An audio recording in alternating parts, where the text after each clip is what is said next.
VP. Of the Students' Union at JNU, where he did his MA and MPhil. So I'm very happy to hear you today, and I think your presentation, The Kurds Voice, is the Kurds Voice, the beginnings of writing social history in vernacular. Thank you. Thank you very much. And thank you all. I wanted to thank Lauren, thank Ishan and the faculty who invited me here.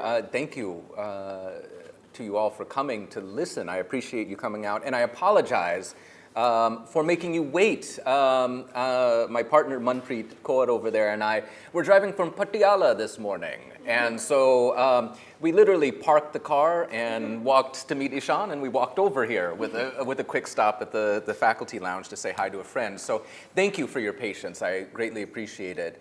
And if it takes me a couple minutes to get up and running, please forgive me. Again, we just got out of the car, and also, you know, they say the human body is 75% water. We've spent the past week living in a village in rural Punjab, so now my body is 75% ghee, and the other 25% is probably lassi and atta. So it'll take me a little while to get into things, but I'll try to transition into the talk proper in just a moment.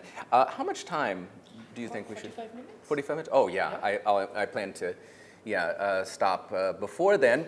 Since we have a small group, is there time just for people to introduce themselves? Would I be remiss for asking folks? Because then I'll know kind of who we're talking with. And I mean, the great thing about giving talks here as opposed to the United States is that I don't have to explain what Rajasthan is. You know, I don't have to explain where Punjab is or Haryana. You guys are already here. Or India. Or India, for that matter, exactly.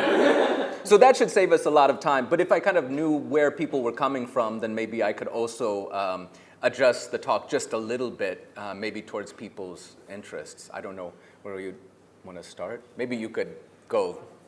Yeah. Hi, I'm Sugandha. I'm in the School of International Affairs, and I'm an anthropologist by training. I also work in Punjab, so I'm just looking forward to the I'm Thomas Michael. I'm a professor and dean of architecture, third generation Chicagoan, and I've been here years. Nice. I'm Gagan, and I was also at JGLS for my PhD, and I just joined the university, and I also looked at a bit of Punjab and Afghanistan, 19th century, in my thesis. Nice.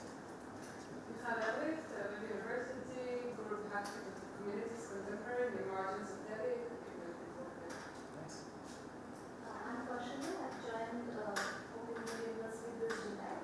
I did my excellent PhD in June, and I come from Bengal. Okay. So maybe the border histories are something we could see. Sure. Looking forward. I'm Ishan. I teach history in journalism and communications school, and I come from a region which is often seen as the antithesis of Punjab. So I'm Laurence, and I'm from France, and I teach history at the Liberal Arts School. I work more on Muslim citizenship in India post-partition. I'm Manpreet. I'm a PhD candidate at India. Also know Swati through JGLS. And I'm just here finishing up my paper and going back to writing my dissertation, which is about collaborative writing and performance practices in early modern North India. So I do literary history and a little bit of ethnography. Yeah, it's great to be here. Hi, I'm Mohsen. I teach in the School of International Affairs. I focus mostly in South Asia. I'm Swati. I just joined as faculty here in the Liberal Arts and Humanities School. I just finished class and about that. I just finishing my PhD at the University of Virginia in history.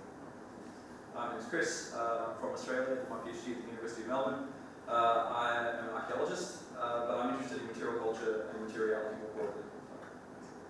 Hello, I'm Maria. I'm teaching in the School of Liberal Arts, and I'm from France, and I'm a little bit a different specialty. I'm a psychologist, but I'm very much interested in the rural aspect.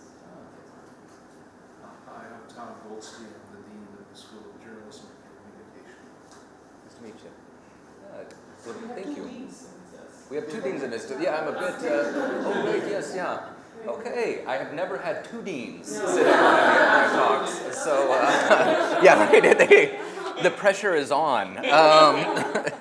Well, okay. I'll try to keep you all entertained, and I'll try to keep it brisk again because we started a little late. Thanks for telling me about what you do, because I'm kind of trying to figure out, and I'll talk about more about this in a second, is where to kind of pitch this. Hi, Galera.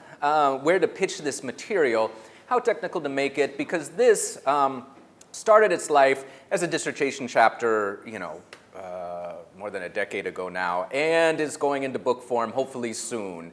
And this, again, thank you for giving me this opportunity. This is a chance for me to workshop some of the ideas and see if they make sense to folks who are maybe not necessarily swimming in the ocean of pre-colonial religiosity in North India all the time. And I should clarify that what I'm talking about today is primarily pre-colonial stuff. This is really the 15th century through 18th, and as you'll see, the focus is really on the 17th and the 18th centuries. However, everything I'm talking about today really everything that I'm talking about today still goes on today, in the sense that the kind of phenomena I'm discussing is happening right now, probably a kilometer away from here, somewhere in a mandir, or somewhere in a temple, or somewhere in a dera. Right, and the second thing I should clarify is that I'm not the Punjab expert per se. I do work on Punjabi material, and I do work on pre-modern Punjabi material stuff, that songs and sayings that you find in, say, the Guru Granth Sahib of the Sikhs. And I'm starting to get more into Punjabi manuscript culture. But the real expert on Punjab is over there, Manpreet Kaur. And so the reason we're coming from Punjab right now is really her ethnographic work there, which is fascinating. And maybe I'll actually point to it later. So the title for the talk is, I originally started it in 2 languages because these days I'm going to these bilingual conferences, and they've got me in the mood for that. The Guru's voice is something that encompasses all of this, because even though I'm going to be talking about writing, the other side of writing in pre-colonial South Asia is always orality and oral performance. There is no writing that exists without an oral dimension. And so really I'm going to be concentrating on the notion of the voice here. The Hindi title, Bachan Sumeran Karao Nan Avalokita, Shravana Gunahir Katha Puri Rakhi, is a line from Ravidas, actually, the Ravidas of the 16th century, probably the 16th century, it's hard to be sure. Bachan Sumeran Karao, I am going to remember you with my speech, Nan Avalokita, I will look at you with my eyes, Shravan Gun Hira Kata Puri Rakhi, and I will keep you, or I will remember you, or abide by you by listening to your gun, to your qualities, and keeping your story, right, your katha. And the reason I use this quotation is actually because of this strange because of the multisensory aspect of it, Nan Avalokita. When those of us who work on pre-colonial Indian literature talk about literature in the vernacular, right, which for me is Hindi, but for others would be, say, pre-colonial Bengali or pre-colonial Punjabi or Marathi, we tend to think about it in terms of orality as popular oral texts, right? And we don't think about its commitment to writing and the materiality of that writing very much, at least not until recently.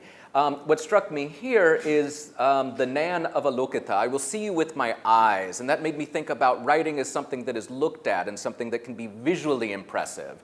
And we'll see that after a few minutes in the case of scriptural books, codices, holy books, books that were made, that were constructed to be visually impressive and function as a focal point of ritual. So the main question I'm asking today is what changes in a tradition when texts begin to be committed to writing? In this case, religious traditions. What kind of changes do they go through structurally, socially, in terms of their ritual culture when they begin writing down the sayings of their gurus, of of the leaders of the tradition? And second, how are writing, and I use this word writing here to mean two things. One, writing as a practice, actually sitting down and inscribing things. And two, writing as a material text artifact, as a thing, right? To borrow that term from, ENT, thing theory. Who is thing theory is? Not Bourdieu. ENT, actor network theory. Latour, thank you, gosh, yeah, sorry. Again, I'll blame it all on 3 hours on the road.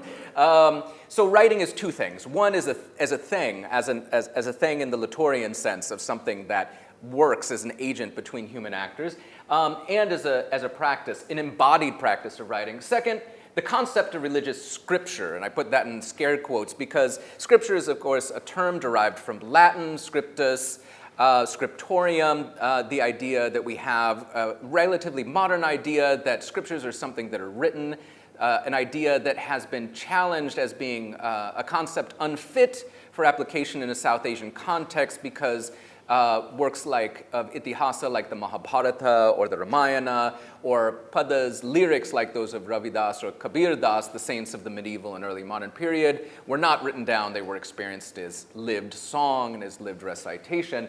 But I'm going to challenge that and say written books were important. We can talk about scripture in pre-colonial India. And finally, historical consciousness, an idea of things happening in historical time and our times. How are these three things connected together? And this is an intervention. I'm making a small intervention into a larger debate that's going on for about a decade now. And that debate was kicked off by Shelley Pollack, who's now at Columbia, when he proposed that vernacular languages, again, Bengali, Marathi, Punjabi, Hindi, were essentially suppressed and kept out of the realm of the written. They were not simply not written down because they were ignored, but they were actually excluded from the realm of writing in South Asia and consequently from the realm of the literary and literature. In other words, nothing but Sanskrit, texts in Sanskrit could be literature or could be scholastic text, scholastic discourse, due to a linguistic ideology that privileged Sanskrit as the only possibly universal medium for intellectual and literary discourse and debate. And that being the first of of Pollack's arguments, the second being that, contrary to scholastic opinion up to that point, it was courtly elites, political elites in medieval and early modern India who first took up the vernacular, and by A, writing it down, and B, reforming the vernacular in terms of genre and style and usage according to the norms established by Sanskrit. In other words, trying to make Bengali more like Sanskrit, trying to make Punjabi more like Sanskrit. By doing so, these courtly elites made the vernacular a language that then could be used for literary and intellectual purposes.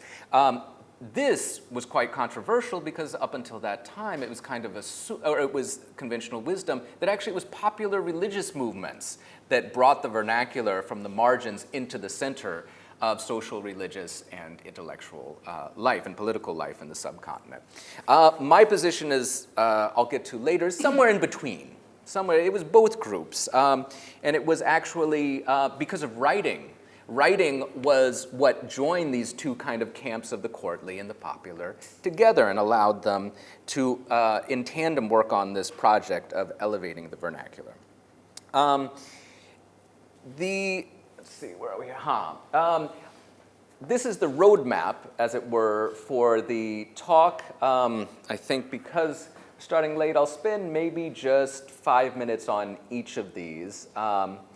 And hopefully not too briskly, but just to give you the most general sense of what's going on in this world. And that world is, again, really the 17th and 18th centuries, and is the world of the Sikh community, which is associated with Punjab, but actually extended quite far past the borders of modern Punjab back in the 17th century. The Dadu Panth, a lesser-known group that is associated with bhakti religiosity, the devotional, the effusive, emotional, devotional movement or network, if you will, or mode of religiosity that in North India started around the 15th century and continues on until today. The Dadu Panth and the Niranjani Sampradaya were both groups from Rajasthan, communities from Rajasthan that coalesced around charismatic guru figures. The Dadu Panth around Dadu Dayal, and the Niranjani Panth around a figure named Haridas, who I'll mention in a moment. And these three communities and their scriptures are the meat of this talk. That's the content. Those are the things I'll be talking about. What I'll have to say about them is first, I'll talk a little bit about how the sayings, the sayings and the songs of those gurus, the real meat and potatoes, as we say in the U.S., probably a bad metaphor in this, especially if we've got Vaishnavas in the bhakti mix. It's the real, it's the sabzi, it's the dal and roti of their scriptural traditions. These songs and these sayings of the founding saints are what constitutes scripture later on. And I'll talk about how they were written down and anthologized and edited. The second thing I'll talk about is why materiality matters. Why the physical form that these books take, that these books took, these anthologies of the saints' poetry, why their physical, their material, their visual aspects are important for understanding what these things, these objects meant, how they were to the communities that used them, and how they were used in different contexts. I'll say just a few words about how these three communities historicized the revelation and the lives of their gurus, and in the way that they talk about how those written scriptures came to be.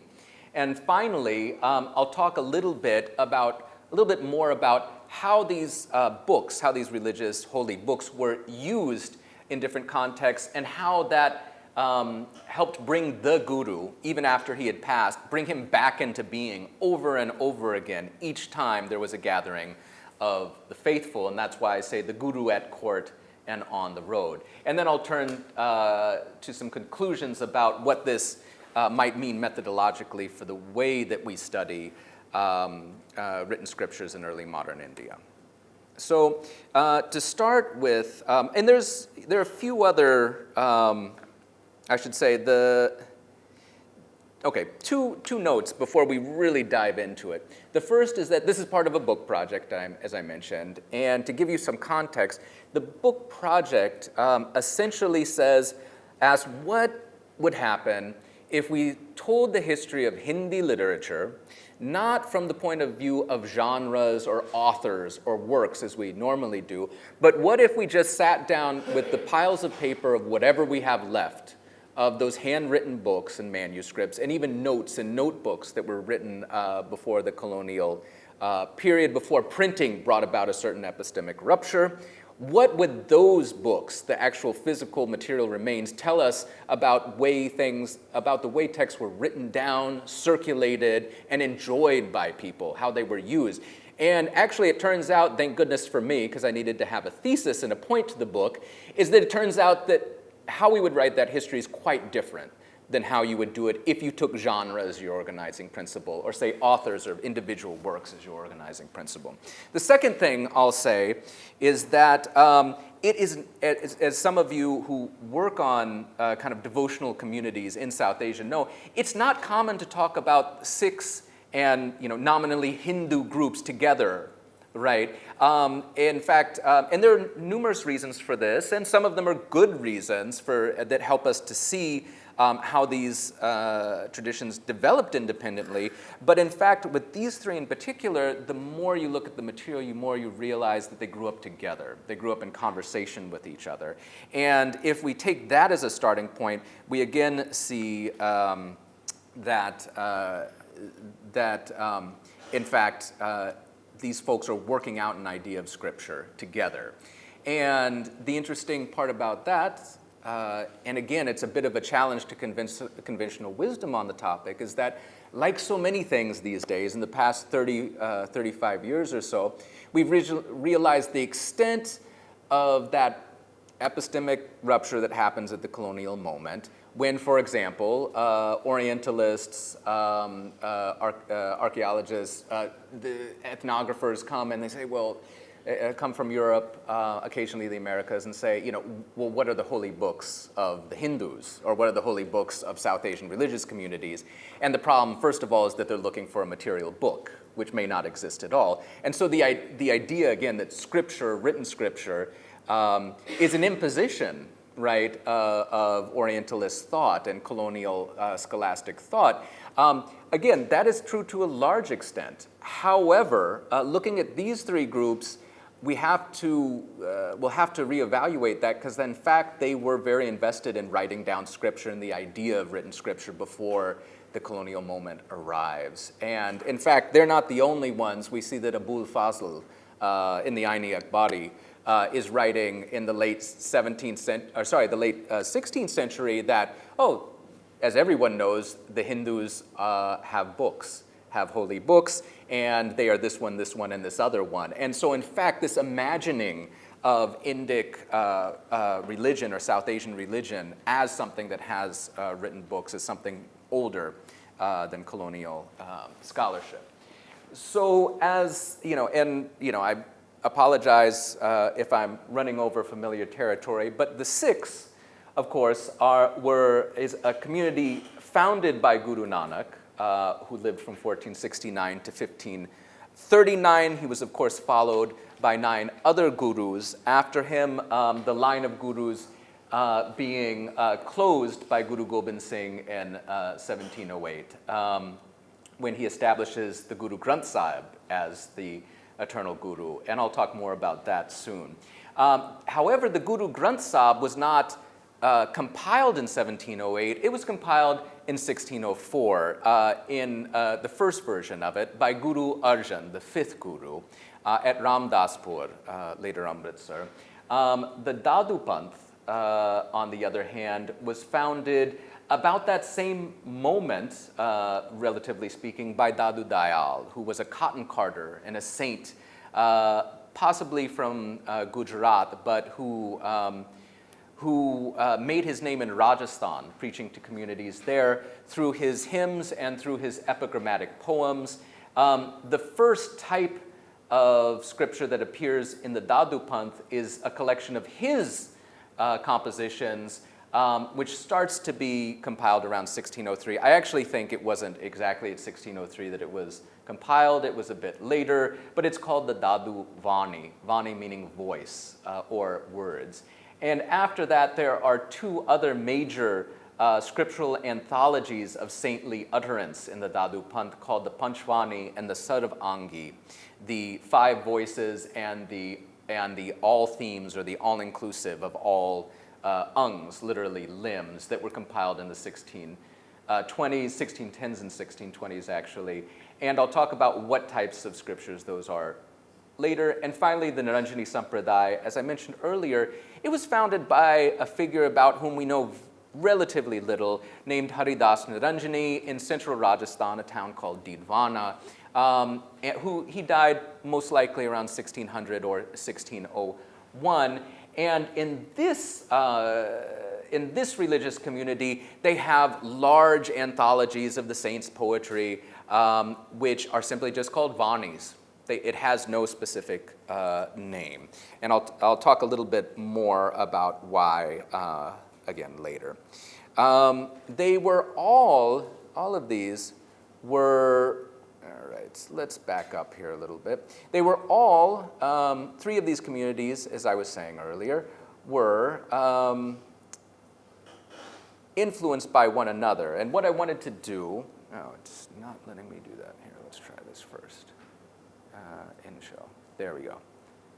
I wanted to give you a spatial sense of that. So let's see here. Let's take Kartarpur out of the mix. So this is the Mughal Empire around 1605 when all of this is happening. This is its extent at Akbar's death. This is the extent at which kind of Hindi literature, as we call it. And Hindi literature, there was no such thing as Hindi as we know it now. Instead, there was kind of a trans-regional language, which was simply called Bhasha, or spoken language, in which these saints were composing their songs and sayings. And among those, let's just take a look here. Right. By mapping, among other things, not only the monasteries of the Dadu Panth, which is in light yellow, and the Niranjani Sampradaya, which is in orange, but also by mapping where manuscripts were copied by using the colophons at the end of manuscripts, in which the scribe would say, on this date I finished copying this book in such and such village, we can actually get an extent of how far, of the geographic extent of their activity. You'll see up here, let me add Kartarpur. Just a little bit to the north here, we have Ramdaspur, which is in the present day known as Amritsar. And this city, this capital, so to speak, of the Sikh community was being established at the very moment that all three of these groups were establishing their written scriptures. The reason I bring this up is to give you extent of how much these groups overlapped in terms of the geographical area in which their monks and devotees were active. In any case, let's see, there we go. Okay.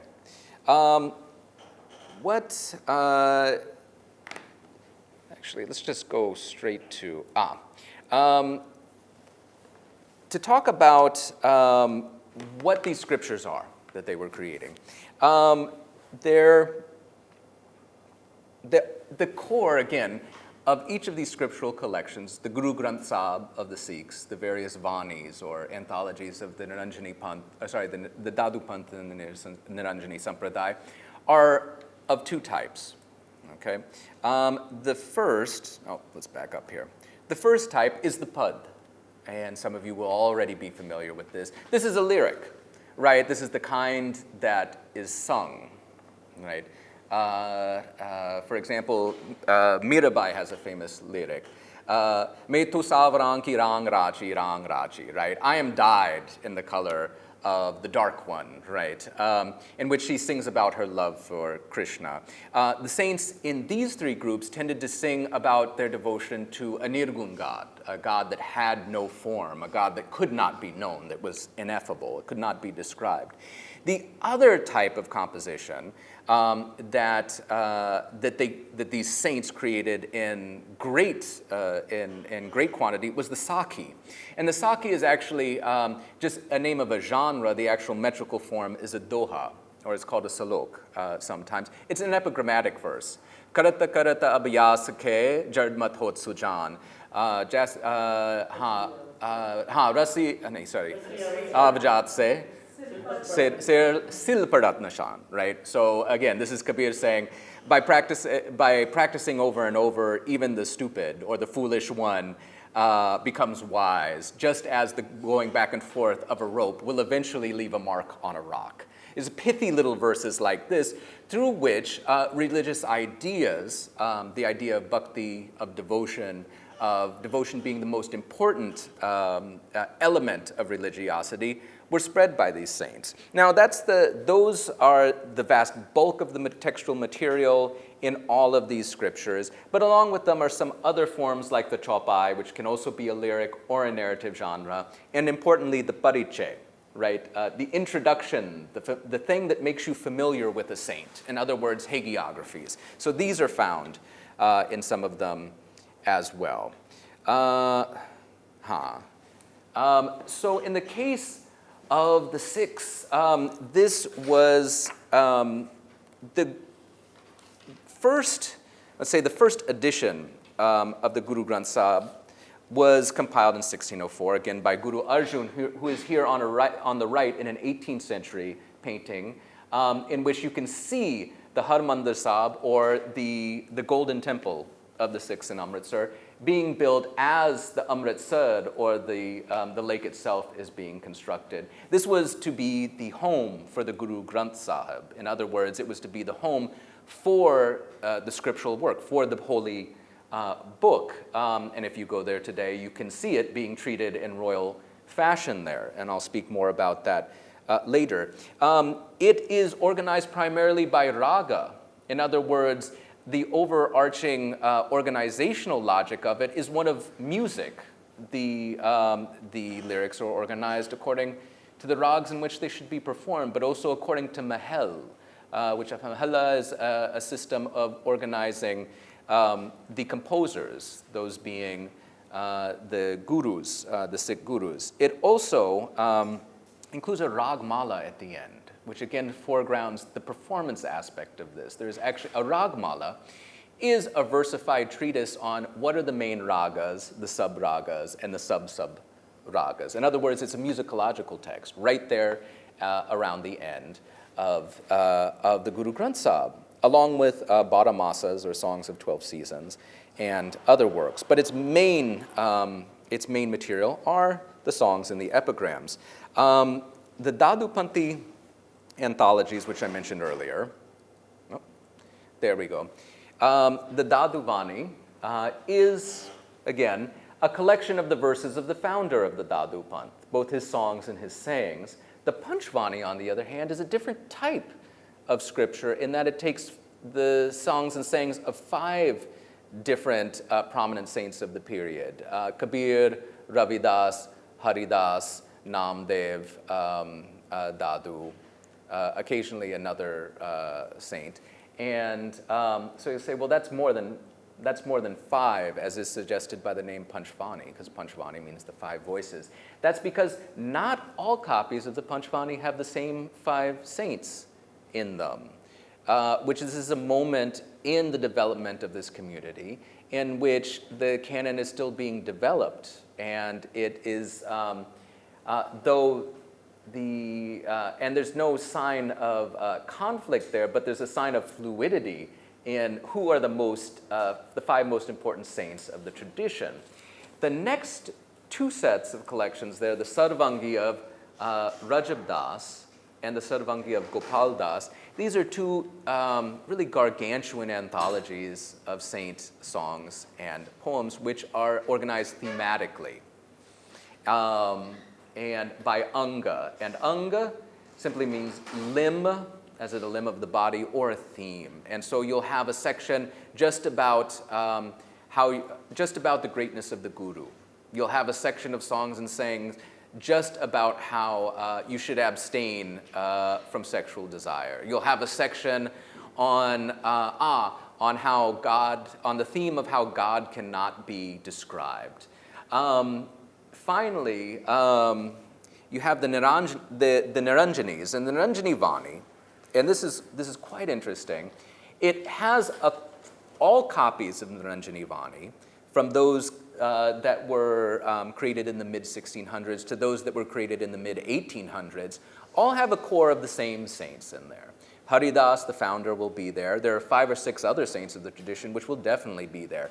But then the other contents can change. There will be hagiographies in there. There might even be scholastic texts in there. And the reason for that, as I'll discuss later, is their owners, the gurus of the tradition, the actual teachers and monks, would have these custom made for them, these copies custom made, so that in addition to having the songs and sayings of the primary saints of the tradition, when they were on the road, they would have whatever other material they needed for teaching and for preaching. Okay, now this is really kind of where the how to say it. This is really where the argument of this presentation starts, is where materiality matters. There are a couple of let's see here. Oh, right.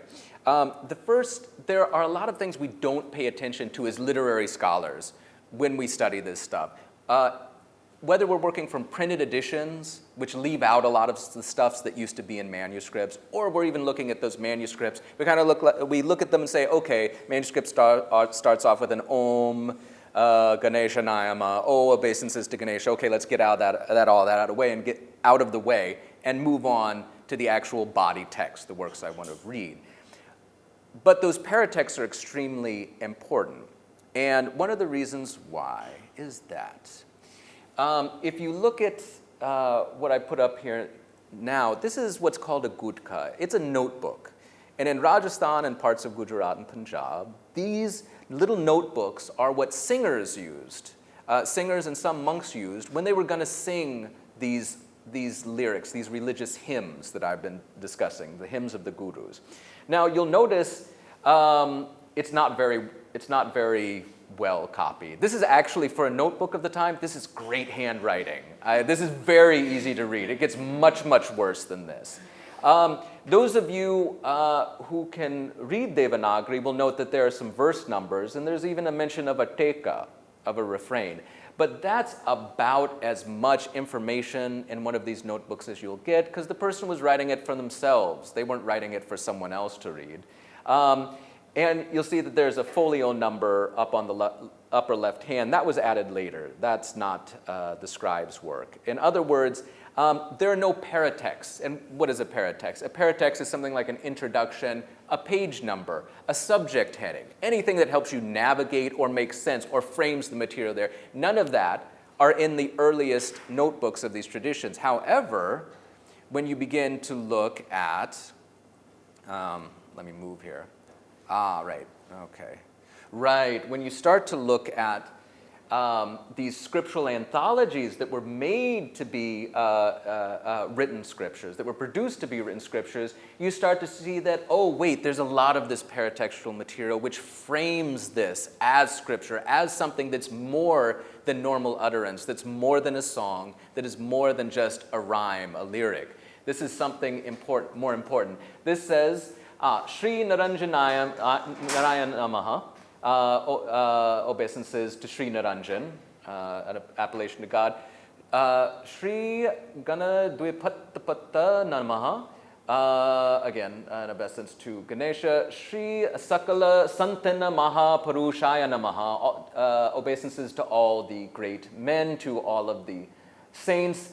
Atta Gusai Ji Shri Shri Tulsidas Ji Ko Krita Likyate. Here is written the grantha, the work, the literary work or the religious work of the great Tulsidas, which is the name of a saint.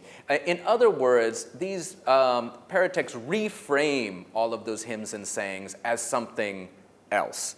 Now, what that is, I'm going to talk about more as I talk about materiality. Now, in addition to being the way these books look, these holy books look, is very different from other manuscripts of the period. First, it's very different from these types of notebooks that are very simply stitched. They've got a saddle stitch down the middle. The handwriting is very rough. The margins, if they have them at all, are inconsistent.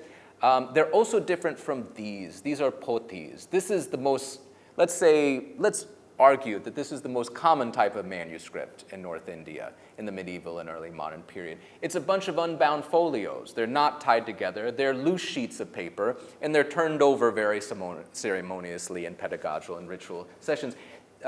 This is how you would write a serious work of Shastra, right, an intellectual treatise or a religious treatise, or it's how you would copy, say, the Bhagavata Purana, or it's how you would copy, say, the Itihasas, right? This is how you would copy these kinds of works that we associate with Hindu scripture, is in this format and with your paratext in red and like this. No, these books do not look like that. If you've seen a copy of the Guru Granth Sahib, early copies from the early 17th century look like this, right?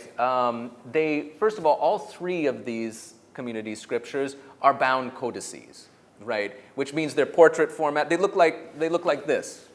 They look like a book, a modern day codex book. In the case of the sixth scripture, they are produced in a very sophisticated manner. The bindings, I know you have been waiting all day to hear about book bindings, and I promise I will not go too deep into them, but the manner in which these are bound is quite sophisticated, and it is what, for lack of a better term, an Islamic technology that comes from the Persian and the Arabic bookbinders of the day. Not only that, if you look at what's at the top of this is called an unvan, right, a title page, and the triangular shape is a Taj, right? That and the florettes and the floral and geometric decoration are all mimicry of what was produced in Quranic manuscripts of the time, as well as some Persian and Arabic non-religious manuscripts of the time. But as Gurinder Singh Mann has suggested, the early Sikh gurus were probably well aware of the importance of the Quran as a focal point for ritual in Islamic communities, Muslim communities of the time, because even if not all members of the community could read, they all had physical access to the codex of the Quran. In any case, the pagination conventions and otherwise the layout of the early Guru Granth Sahib copies, and even of the Sikh anthologies from which were collated and from which the first Guru Granth Sahib was anthologized, edited, and created, which are these, the Goindwal Potis, copied in the 1570s. If you look at this looks like a Persian or Arabic manuscript from the period. All sorts of things in there, from the illumination that you see in the top left-hand corner to the Jadwal, which are the ruling boxes and the margin lines, to the Bin-e-Satur, which is the shading between the letters that have been calligraphed, down to the calligraphy, the style of calligraphy itself. This is Gurmukhi, right? The script that was specifically engineered in the Sikh community for Sikh religious writings. All of this is done to be visually impressive, right? To put it succinctly. In the case of the Naranjani Panth, the Dadu Panth and then the Naranjani Sampradaya, the material manuscripts of their scriptures are perhaps less technically sophisticated. They're what we call one signature or one gathering. Instead of the kind of kettle stitch, I don't know if you know how a modern book is bound, you take lots of little groups of paper and you fold them over. So you have maybe 8 pages folded over one another, and then you take many, many of those gatherings and you stitch them together with something that's called a link or a kettle stitch. This, on the other hand, just has one big pile. If you can imagine taking around 150 to 200 pages stacked on top of each other. Don't try to do this, it's impossible, with printer paper, and fold them over and then stitch them through the middle. Of course, it was, they had to be created in a way that they could last, and that is certainly true of these books. This one, for example, is from the early 1720s, I think, and is still can still be read today at Sangakua. In Didwana at the Naranjani Monastery there. These two were meant to be visually impressive and are replete with paratextual material. This is a table of contents, one of about 20 pages of the table of contents for that same manuscript that you saw on the photo. And what this does is it gives the user unprecedented ability to move around and find material at a glance. We don't think about it now, but tables of contents were a major innovation at this point, at the turn of the 17th century. There are no vernacular manuscripts before then that have tables of contents. And in fact, very few Sanskrit manuscripts from the period have anything like that. And relatively few Arabic or Persian manuscripts from the period do either. And so this was a major, major innovation. And it allowed, again, a guru, a monk who was teaching, to be able to get what they needed super fast. Again, very visually impressive. These are beautiful texts. And they also, in addition to just being beautiful to look at with their use of multicolored inks, that's a particularly stunning example, and a relatively high quality of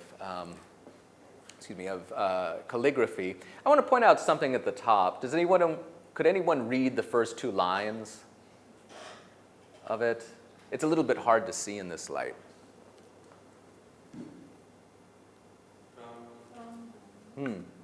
Right, the second line is just Ram, Ram, Ram, Ram, Ram, Ram, Ram, Ram, Ram.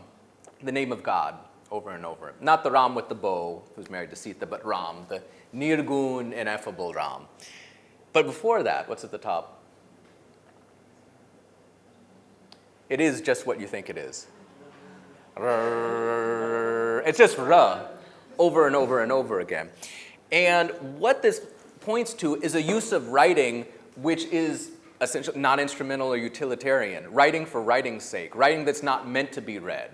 Right, the first, and you find lots of examples of this in these types of manuscripts, it's very unlikely that the guru, that the monk or teacher who's using this to sermonize is saying it has to look at this to be reminded to chant the name of Ram, right, or to do a mantra. And yet you find these in there. And what it suggests is that there's an understanding that the material instantiation of powerful utterance, mantra, being a powerful form of utterance, the name of God being a powerful form of utterance, an evolving notion that if that's given material form, then that material instantiation itself has some form of power, partakes in that power to some extent or another. So there are all sorts of types of writing not to be read that you find in these books. I just want to share this. This is a gorgeous example. And again, I want to say, these are large, very large manuscripts. They're about the size of this, which you find relatively few bound manuscripts from this period, which are that large. So these are clearly meant to be used in liturgy, in communal ritual, where you have the devotees gathered around you. You're sitting there as the guru, as the teacher, with this open book, and you're reading from it. Okay. I think, can I take 5 more minutes? Yeah, to conclusion? Yeah. Okay. So how did the communities talk about the compilation and the inscription of their own scriptures? This is what's interesting, is in their hagiographies, their hagiographical material, the versified stories they tell about the saints of their tradition, all 3 of these communities make sure to tell you details about how things were written down. In the case of Nanak, we have multiple references to him carrying around a book, which is assumed to be a collection of his own poetry, and that this was passed down from guru to guru to guru, and it's believed that the Guru Har Sahai Poti, which is a copy, this original copy was in existence until, I think, maybe 30 years ago when it was stolen. And it was kept at a Gurdwara in the Punjab, incidentally, that we saw a few days ago, and well, maybe we'll get a chance to talk about that later.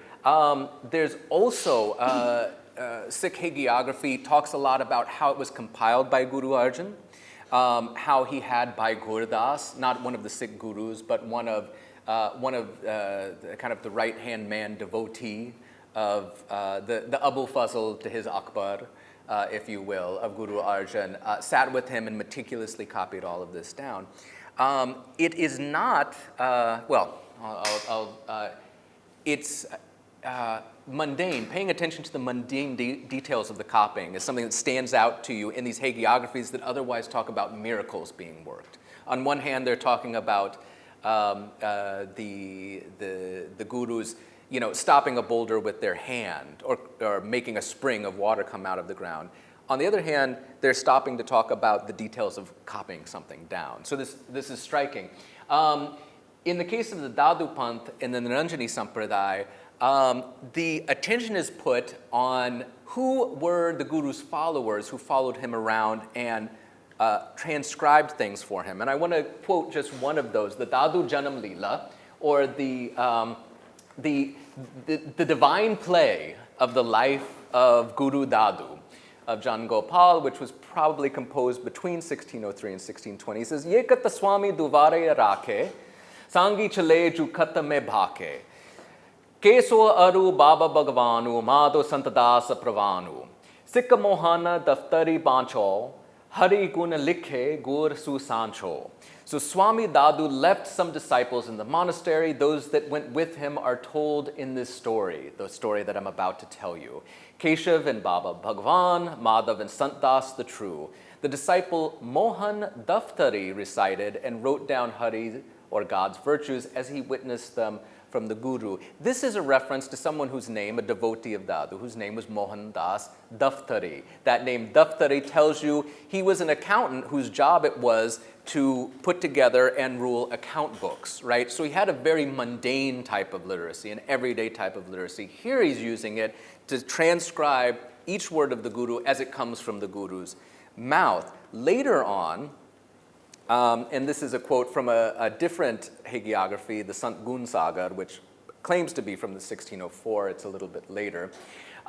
We hear about how after the death of the Guru, of Dadu, Mohandas Daftari and three of the most prominent, the highest authorities in the Dadu Pantha got together to make a critical edition of those.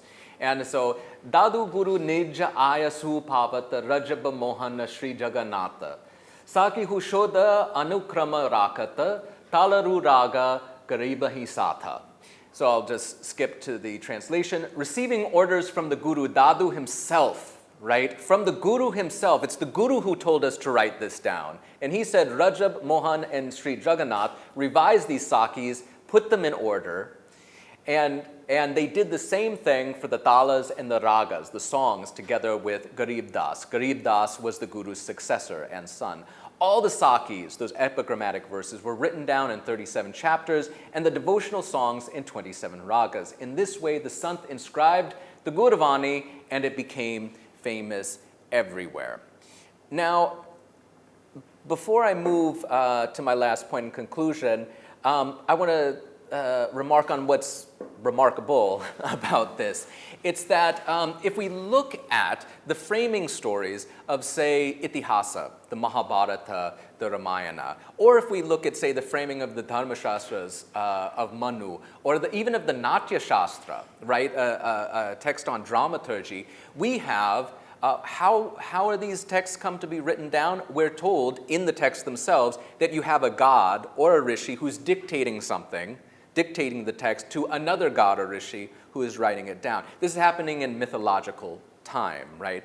And even in the case of something like the Ramcharitmanas of Tulsidas, right? The events that frame it are actually conversations that go on between gods, right? That's Tulsidas is incidental to this in terms of writing it down. Here, though, we have some traditions which talk about this happening in historical time. Oh no, the Gurus lived among us, they spoke among us, they have these hagiographies tell you the names and villages of the people who came to meet the Guru, and tell you the same information for the people who then went and wrote all of the Guru's sayings down. So this revelation happens in historical time, and the writing of it down is what gives you kind of a benchmark to say this is when it happened. And the dates for the writing, or the dates for the inscription of these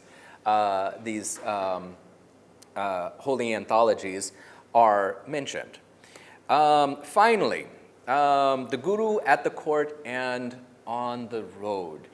This is where things diverge a little bit in the models of scripture of, say, the Sikh community on the one hand, and the Dadu Panth and the Niranjani Sampradaya on the other. In the case of the Sikhs, right, from the moment it was consecrated, the early Guru Granth Sahib was kept in one place. And if you looked at those photographs of it, it's a large monumental type of book, though you find also smaller copies of it. Most of the large copies, and I want to here point to Manpreet's work, because she is looking at material aspects of some of the early copies of the Guru Granth Sahib. They're large. You can't move them. It's not easy to transport these things. They're meant to be in one place, and that place is the space of a Gurdwara.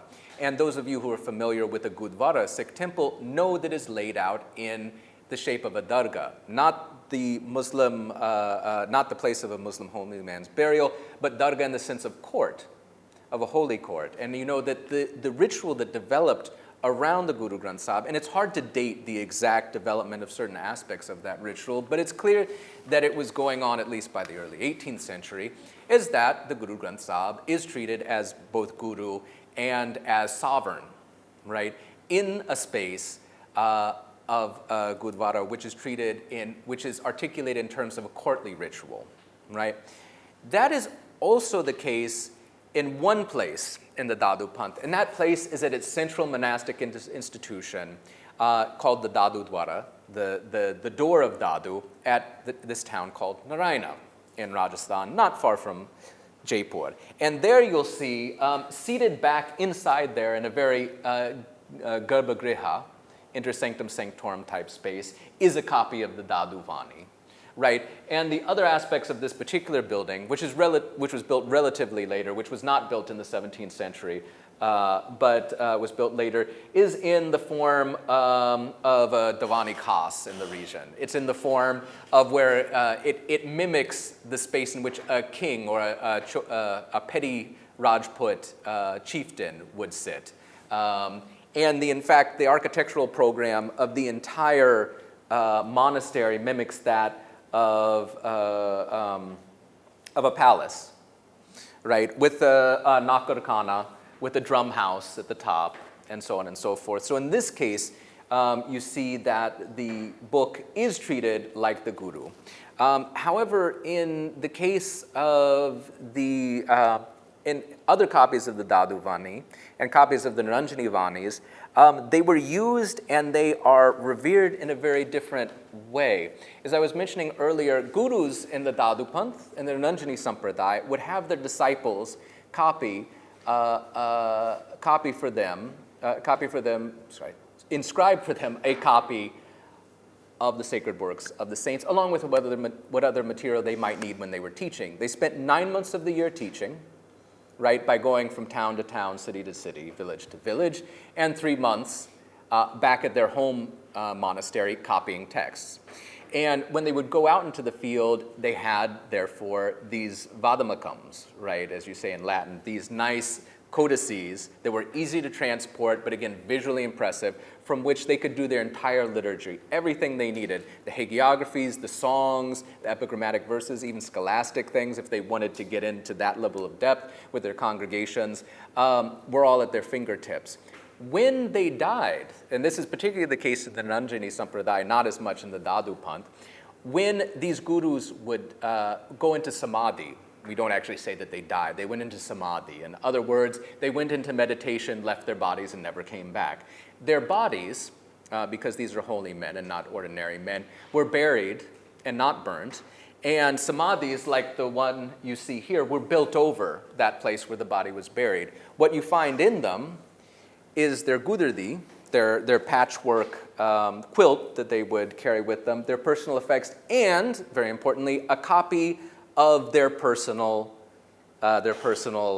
scripture, right? Their copy, which they carried around with them, which, as the colophon at the end of it says, was copied specifically for them. And that book is not read from, and it's not used in literature. It is instead revered, right? It is revered, for lack of a better word, worshipped along with the other personal effects of the saint as having a power in and of itself, right? As possessing, in its material form, some of the aura of the guru who used it, okay? So in other words, to sum it all up, right, what did these written scriptures do? They like a diptych, okay? Like opening a book, you've got 2 pages one on each side. One side is that they're a material instantiation of the utterance of the guru. And we know, right, from the linguistic ideology that these saints espouse, that they believe that utterance is powerful. You say the name of Ram, good things are going to happen, right? Here we have that written down, right? These powerful utterances written down, and the physical form, the material and visual form they were given seemed appropriate to that, right? They're visually impressive, they're large, they're treated unlike other books, right? When their owners go away, these books are also put into samadhi, right? The other thing is that the whole purpose of the book, though, right, was not to be read from silently, right? We know that there was no silent reading in these communities. It was always for the guru, the living guru, to read out from that and read out those powerful utterances to the congregations, right? To the devotees. In other words, to recreate that oral event of powerful utterance of the original guru, right? And here we come back to the names of these anthologies, of the scriptures themselves. One, they're called Vanis. What is Vani? The word, the utterance. The physical object is also called the Vani. When you read from it, you are making the guru speak. It's like what you say when you read books in Sanskrit, vachayati, to make the book speak, right? The other name, Guru Granth Sahib. The guru, right? The Granth. What is Granth? It comes from tying together, both in the sense of we have tied all of these sayings of the saints together, and we have physically stitched this book together, all right? And so this is where it all kind of ideologically comes together. And so what can this tell us for an approach? Well, I would say 2 or 3 things in conclusion. I would say that the first thing we have to pay attention to is the mundane and the material, right? Pay attention to the materiality of these texts, right? That's going to tell us something about how they were circulated, how they were used, what people thought of kind of the metaphysical status of the contents of the books. And this is not clear necessarily only from the textual contents of the manuscripts themselves. The second is we need to pay attention to that paratextual material. You can find the same lyric, the same epigram in multiple types of manuscripts, but the paratexts tell you how it was understood, right? How it was to be used and performed. The third thing, or the final thing I would say is that it helps to take all of this information, right? The actual abstract textual material, the aspects of the material culture around these manuscripts, and what we know from the architectural evidence, right? What kind of spaces were they performed in? What kind of spaces were they kept in? What did a library look like? Or in this case, what did a samadhi look like? And again, that gives you a greater sense, a fuller sense of what these things, these books meant as things, per se. Or let me put it in a more Latourian sense, what these things did, what they got people to do. Because as you know, the first thing you do when you go into a Gurdwara is you walk straight up to the Guru Granth Sahib, to the Baba, and you bow, right? So in this case, you're not doing something to the book. The book is asking you to do something to it. So I'll stop there. Thank you again for listening and again for your patience today. Thanks.